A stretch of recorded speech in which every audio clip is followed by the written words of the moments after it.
Hey everyone, it's Alexander Robinson. Welcome to the channel, and this is my review for Megalopolis, which is the latest movie from legendary filmmaker Francis Ford Coppola.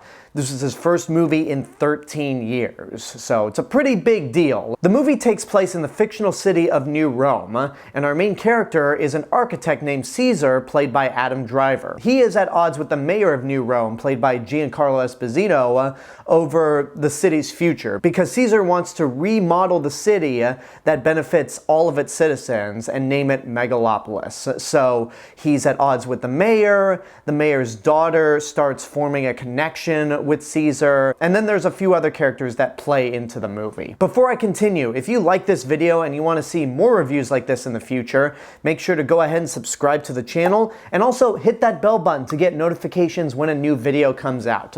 Anyway, let's continue with the review. I seriously can't believe it's taken me this long to review a movie from Francis Ford Coppola. He is one of the most iconic directors out there. I mean, he's made some of the greatest movies ever made. The Godfather Part 2, The Conversation, which if you've not seen that movie, since I don't feel like it's talked about as much as the Godfather movies, you should seek it out because it's great. Apocalypse Now, which I actually saw for the very first time this year in a movie theater. And that movie's a trip. And you know what? I'll even throw in Captain EO, his one science fiction movie that he did with George Lucas for the Disney parks. But you know, I'm a major theme park guy, so of course I have to mention Captain EO. But yeah, he's made some really great stuff, although there's a good chunk of his movies that I have not seen. I have not seen Peggy Sue Got Married. I haven't seen Bram Stoker's Dracula. I never saw Jack, which was the movie he made with Robin Williams that apparently is really terrible. And the last movie that he made came out in 2011 called Twix. It's a horror movie that apparently isn't all that good. I never even heard of it until this movie was coming out, Megalopolis. But considering the movies that he's made, especially early on in his career, there was a lot of curiosity and anticipation from Megalopolis, which makes it even more tragic that the movie isn't all that good. Now I have to admit, I went into this with a bit of trepidation because the first clip that they showed ahead of its Cannes premiere was not all that impressive. It looked like some cheap foreign movie where the CGI just looks really bad. And then the official trailer for the movie didn't help things either. Both versions, because if you remember the original version of the trailer, it opened up with AI-generated quotes of negative reviews for The Godfather and Apocalypse Now that didn't exist. So that didn't leave a good impression on it. So they released an updated version of the trailer, which is basically touting Francis Ford Coppola's legacy. It doesn't tell us exactly what the movie's about. So I just didn't really have much anticipation going into this, despite his legacy. But enough of that extensive prologue. What do I think of Megalopolis itself? Well, as the movie itself, I think there's definitely a lot of ambition surrounding it. I understand what Francis Ford Coppola is trying to say. His whole message about the fall of the Roman Empire and how America is kind of that. Like, the parallels are there, and I understand what he's going for. The movie is not confusing in the slightest. Well, kind of. But I think the execution is just way too on the nose. The biggest issue with the movie is that there's no subtlety to it. The name of the city in this movie is called New Rome. The main character's name is Caesar, and there are so many instances where you see Roman architecture, characters dress up like ancient Romans, they have chariot races. It is just so on the nose that it is not in the very least subtle in terms of what it's trying to say. On top of all that, there are long stretches of this movie where it basically stops to have Laurence Fishburne monologue about the Roman Empire and all of these quotes. It just lends itself to the pretentiousness of this movie and how very on the nose it is. And then I think the acting is a mixed bag. Now I think when it comes to Adam Driver, Nathalie Emmanuel, and Giancarlo Esposito, they're all really good. When you watch Adam Driver, they're definitely hints of Coppola in his performance. Like, if you watch interviews of Francis Ford Coppola talking and then watch Adam Driver's performance in this movie, you can definitely see some of the parallels. Giancarlo Esposito is always good, no matter what movie he's in. And Nathalie Emmanuel is also good as well.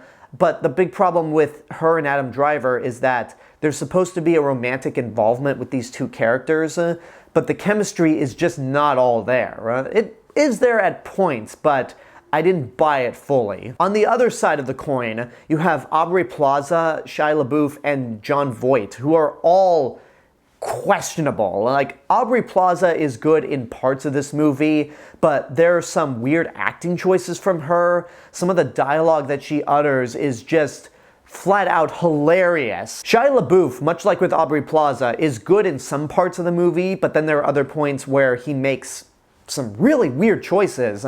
But Jon Voight is awful. Like, he is terrible in this movie. I mean, let's be honest, Jon Voight hasn't been a good actor in a long time. And this movie, it seriously looks like he was drugged, kidnapped, and put into this movie because it looked like he was so confused in where he was and what he was doing that I almost felt bad for him. You have some other legends in this movie like Dustin Hoffman, who is just not in it enough for me to say whether he was good or not. And then Laurence Fishburne is good, but I hate his role. He's pretty much there as Adam Driver's chauffeur, and he's the narrator throughout the movie, so he doesn't really have much to offer. I want to sidetrack to some of the stuff that I actually did like about the movie, because I came out of it slightly more positive than I thought I would. I thought the visual effects would actually just drive me insane because it looked cheap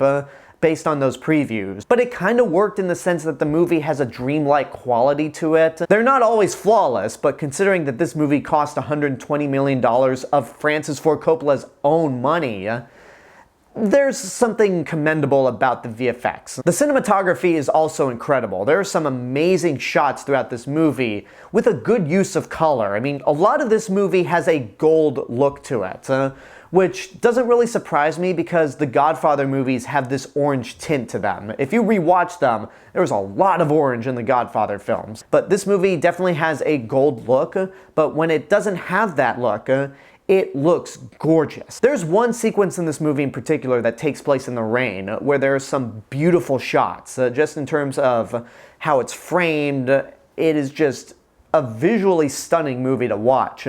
It's just, as a narrative, it's a flat-out mess. This is honestly a difficult movie to rate because a lot of people have been making the comparisons to Southland Tales. But here's where I admire Megalopolis more than I do Southland Tales. Megalopolis was self-funded by Francis Ford Coppola himself. He shot the movie independently and got it made. So there's something commendable about that. And plus, considering that this guy has made some of the greatest movies of all time, if this really were his last movie and his passion project, he doesn't have anything to lose. Well, except $120 million. But there's definitely a lot to admire about this movie. It's just, at the end of the day, the stuff that matters, the story, the characters, and the script overall, is just a mess. Now compare that to Southland Tales, which is the second movie from a director who made a film that, while it's gained a cult following, was not a success when it came out. And that movie is just overblown, it's super pretentious, makes no sense whatsoever, and there's nothing admirable about it. Like, I'm sorry, there's nothing to admire about Southland Tales. It is just a confusing, jumbled, pretentious-ass mess from a director who probably shouldn't have made it as his second movie. So with Megalopolis, is it a good movie at the end of the day? No, it's not, because again, the stuff that matters, I think, is just executed so poorly. But at the end of the day, there is some stuff to admire about it, mainly his dedication to get the movie out there. So I'd have to say, watch at your own risk. This movie is a prime example of why I have this rating, because it's something that only you can decide if you're gonna like it or not. If you have any curiosity on seeing Megalopolis, whether you're excited for it or you think it's going to be absolute garbage, then you should still see it. Because watching this movie for me was more of an experience. Just the fact that this is so fascinating. I don't mean that in a positive way necessarily, that you'll never forget the experience of watching it. But if you have no interest whatsoever, then just don't bother. This is not the movie for you. I'm curious to see where the conversation of this movie is going to be years from now.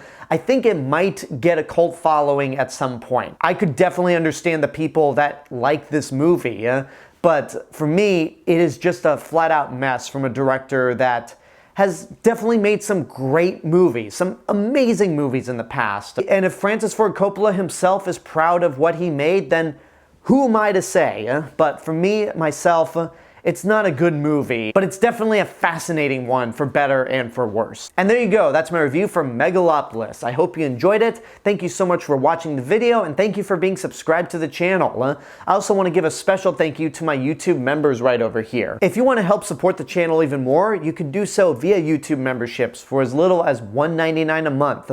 Not only do you get early access to all of my videos, including this one, but you get exclusive videos that nobody else gets to see, including my top 5 favorite series. So I hope you consider joining as a YouTube member in the future, and until next time, I want to know what you guys think about Megalopolis. Whatever your opinions are, let me know in the comments below. Don't forget to like the video, subscribe to the channel, and hit the bell button to get notifications. If you want to follow me elsewhere on the internet, you can find me on Facebook, Instagram, Letterboxd, Threads, and my theme park and travel channel right here on YouTube. I'll see you guys in the next video, but until then, have a good day and take care of yourselves.